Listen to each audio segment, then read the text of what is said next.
Good morning. I'm going to be reading from Matthew chapter 26, starting at verse 1.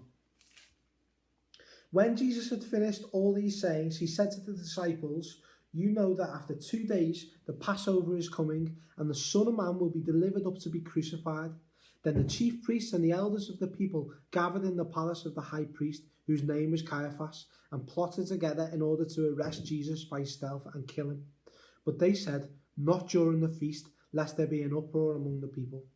Now when Jesus was at Bethany, in the house of Simon the leper, a woman came to him with an alabaster flask of very expensive ointment, and she poured it on his head as he reclined at a table.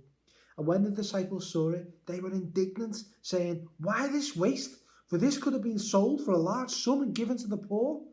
But Jesus, aware of this, said to them, "Why do you trouble the woman? For she's done a beautiful thing to me. For you will always have the poor with you, but you will not always have me. And in pouring this ointment on my body, she has done it to prepare me for burial. Truly I say to you, wherever this gospel is proclaimed in the world, what she has done will also be told in memory of her." Then one of the 12, whose name was Judas Iscariot, went to the chief priests and said, "What will you give me if I deliver him over to you?" And they paid him 30 pieces of silver, and from that moment he sought an opportunity to betray him. When I was a teenager, I was bought a bottle of aftershave, and I remember my dad used to come into my room early in the morning, and rather than spraying it on him like that, he used to spray it into his hands until there was almost a puddle in his hands, and then would splash it on his face. And he used to get so frustrated. I used to say, "Dad, don't waste it. That's not how you do it. Spray it like this, not onto your hands. Don't waste it. It's expensive." Well, here in Matthew 26, we have a story of an unnamed woman, and it's sandwiched in between a plot to kill Jesus and a betrayal of Jesus. And you can feel the drama as she walks in the room. All the eyes are on her as she's completely focused on her task in hand.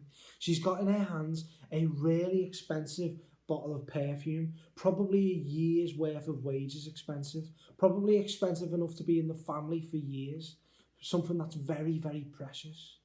And all the eyes are on her, and the drama unfolds as she takes off the bottle and she pours the entire bottle over the King of Kings. And the disciples are furious. What a waste of money!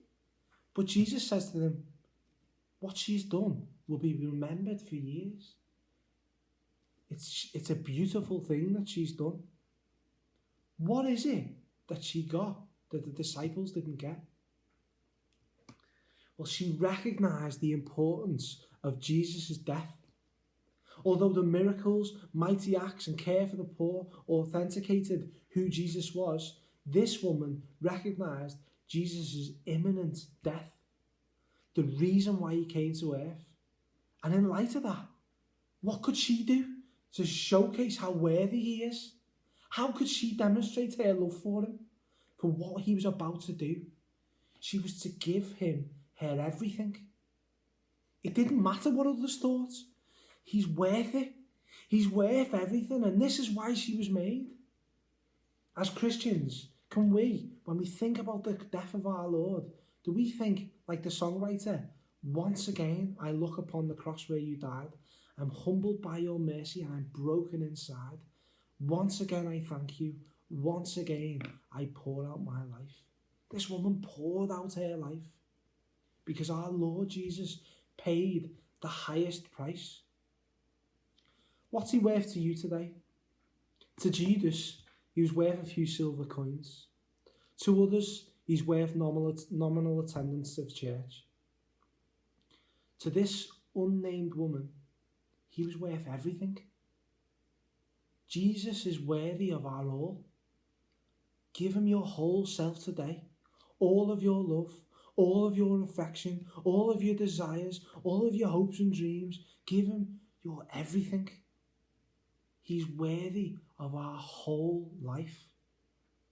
And that's the reason why we're made, to give him our whole self.